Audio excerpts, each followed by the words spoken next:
I recently had a friend ask me to make a video giving my definition of happiness, and I made the video, I sent it out, and I forgot all about it. But I recently saw the video again and it kind of inspired me to rehash some of those ideas in this video. So basically in the video I said that happiness isn't something that is desirable. It's kind of undesirable, at least in the way we know and describe happiness. I suggested that being content is far greater than being happy. This probably stems from my readings of Ep.2 and Marcus Aurelius, who are both Stoic philosophers. The Stoics saw emotion as unnecessary and a waste.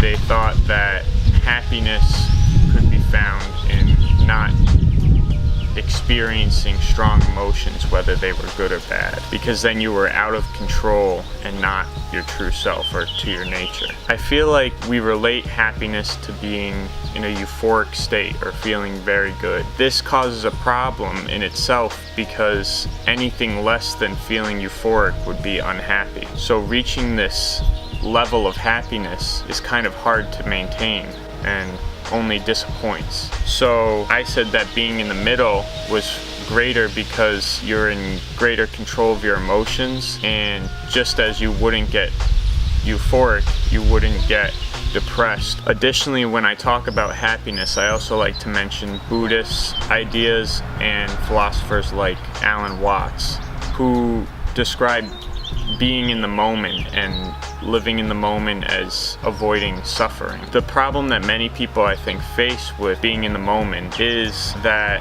when you're constantly thinking about being in the moment, the act of thinking and forcing yourself to be in the moment pulls you out of what you're doing and causes what you didn't want in the first place, which was to be out of the moment. So you're constantly trapped trying to stay in the present moment. You're not able to actually be present. So what I found that works well for me is to have a lack of unnecessary thought. So this means that you act rather than contemplate constantly.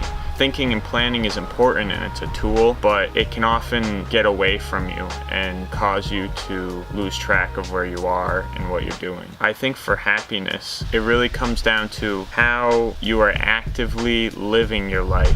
You're not constantly trying to be something, but rather being who you are and being part of the life around you. That's all for today.